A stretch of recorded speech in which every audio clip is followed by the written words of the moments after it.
be more realistic. And there's no sound on YouTube. What's up, everybody? Good to see you this morning. I really want to thank you for being here today. I'm excited. I'm so excited. I'm gonna go back through this thing. I'm gonna go back through this thing, and we're gonna talk about the word of the week. And I'd like to welcome each and every one of you to Word Power. The word of the week is adaptation. And the Bible says, "Behold, I'll do a new thing in you. Now it shall spring forth, shall you not know it? I will make a road in the wilderness, and streams and rivers flow in the desert." That's right. That's right. I can make highway come in the desert where there's no water. God can make stuff happen. I'm a witness to that myself. And the reality for many is that life is without challenge, and it becomes a routine. It becomes normal. It becomes ordinary. It becomes regular. And for some of you, it's tiring and mundane. So, welcome to a life that is about to take flight. Take flight with me now. And have you noticed that lately, all the things that are around you have adjusted? Work has adjusted, school has adjusted, and even some connections with others have adjusted. Oh, you don't have to talk to me, but I know I'm right today that there are things in your life that have adjusted. There are realities that you're living in. And I'm going to tell you today the three realities that everybody lives in. Three of these realities are very practical and they're very realistic. And some of you are being pulled in all three directions at the same time.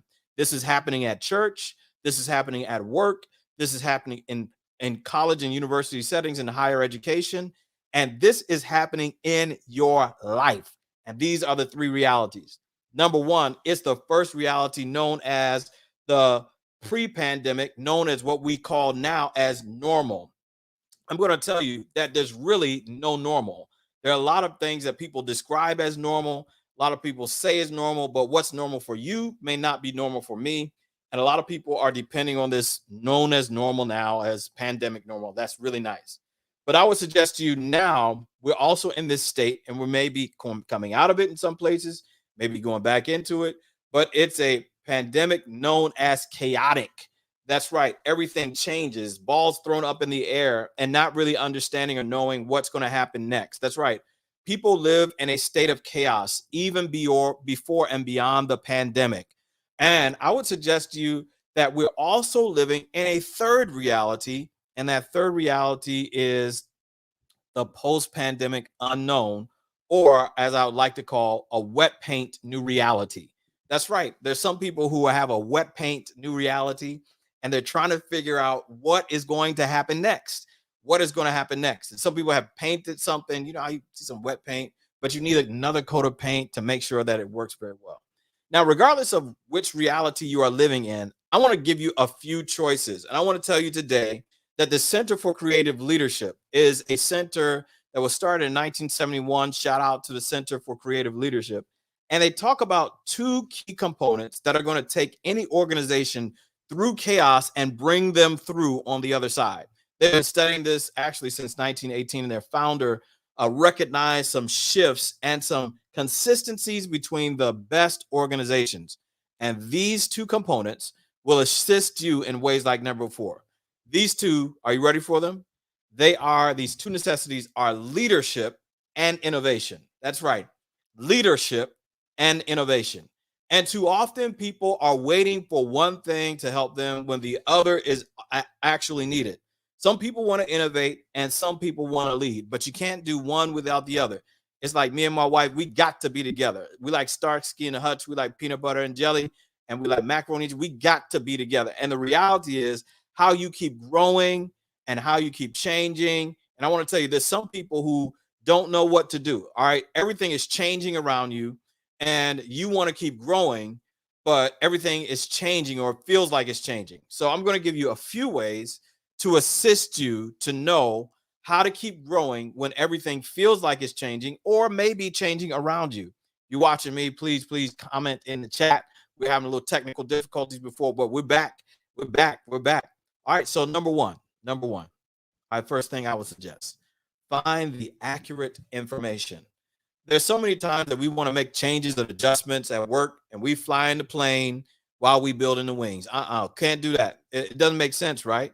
But you got to find the accurate information. And I'm going to tell you the reason why some information doesn't seem right at the time and it actually does feel right is because too often decisions are made without proper information. And this happens because of necessity and sometimes by accident. So sometimes we're just making decisions because we need to make the best decision, and you use the best information at the time.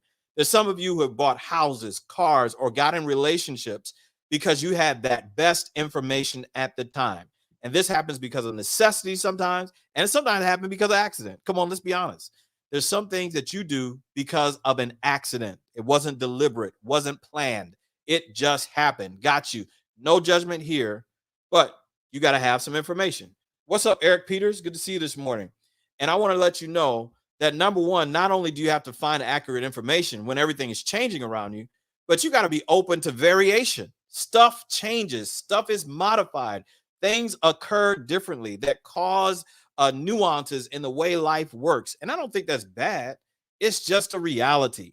And I want to tell you, as long as the mission and vision can be realized, what's wrong with a new perspective? There's so often people have been inflexible. And listen, I'll be honest with you. Sometimes I'm inflexible, but I'm learning that the joy of having fun is in the changing with the new perspective, because you also have an opportunity to innovate. Oh, Jamie, talk to me today. You got an opportunity to innovate. Come on, talk to me, Eric Peters. You got an opportunity to innovate in the midst of crisis. So crises are not always bad, but I want to invite you to be open to variation. You got to keep the same station, but you might need to change the format for the program. Keep the same station, keep the same message, but find a new way to package it. I mean, I'm going to give you 3 quick examples. All right. Number one. First example is McDonald's. All right. McDonald's been selling the same burgers for years, but they always come up with a new way to sell you the same thing. Apple products are the same way.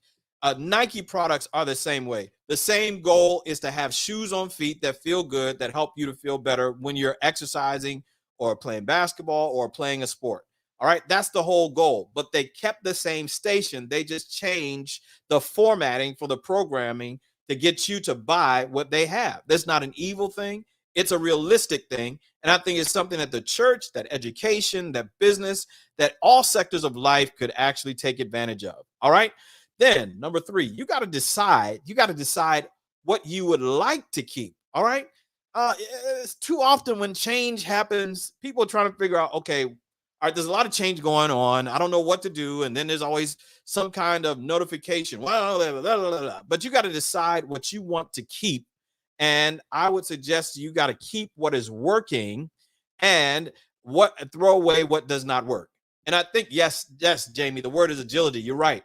You got to keep what is working and throw away what does not work. And I think too often organizations, there are people, there are churches that are stymied in their growth as a result of keeping things that they know does not work. Oh, help me somebody today.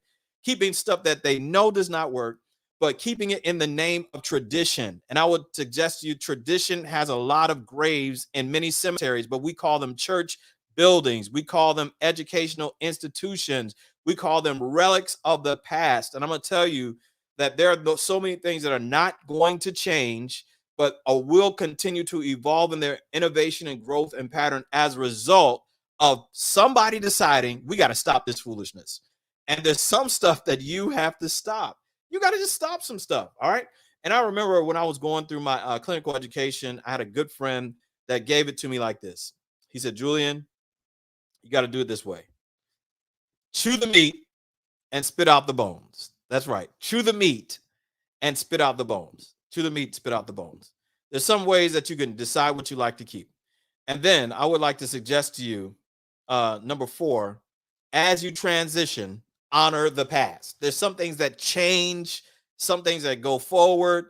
I'll never forget, we had a colleague that died in one place that I was working.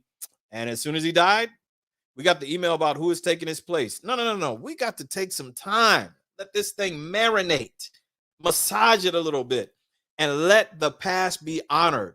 The past provided some valuable lessons, and the past was created by some dedicated people, and both need to be honored. Not only the lessons learned, but also people. And I would suggest to you, while you're getting out of this pandemic, digging your way out and going the next level, find out what worked during the pandemic.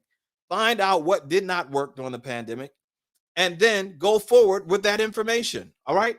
So, number five, I want to suggest to you to welcome what is new. Listen, the new may be a surprise to you. It may be something different, maybe something you never thought of before. It may be a surprise to you, but you got to find the wave of new in your life and ride it all the way to the shore. That's right. Welcome what is new, embrace what is new, give it a hug. It may be a surprise to you, but you got to find the wave of new in your life and ride it all the way to the shore.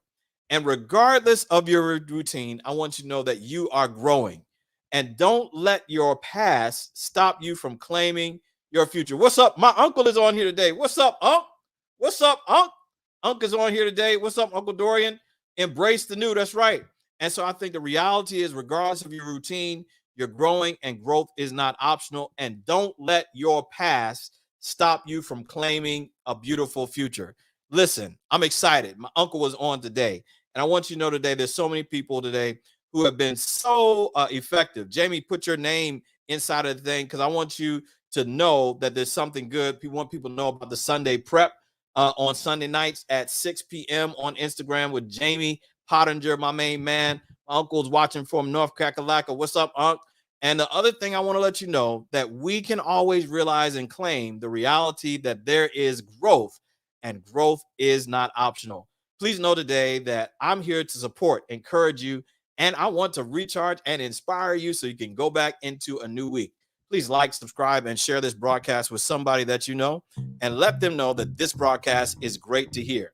I want you to know that there's a reality for all of us. So please check out my man at Jamie Pottinger. I'm here to boost other people's broadcasts. Remember, the word of the week is adaptation. And remember, there's always something to adjust.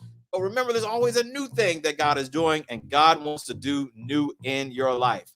Please know, and we'll recap real quick, that we got to find some accurate information, be open to variation, and then decide what we want to keep. And as we transition out of the past, and then finally welcome what is new. Well, I'm so glad that you tuned in today, and please like, subscribe, and share this broadcast with someone you know, someone you love, someone you like, and someone you're trying to get with. It doesn't matter whether it's business contact or work contact or personal contact. Somebody needs to know that growth is not optional. I'm Julian Johnson, and I approve this message. I hope you have a great rest of your day.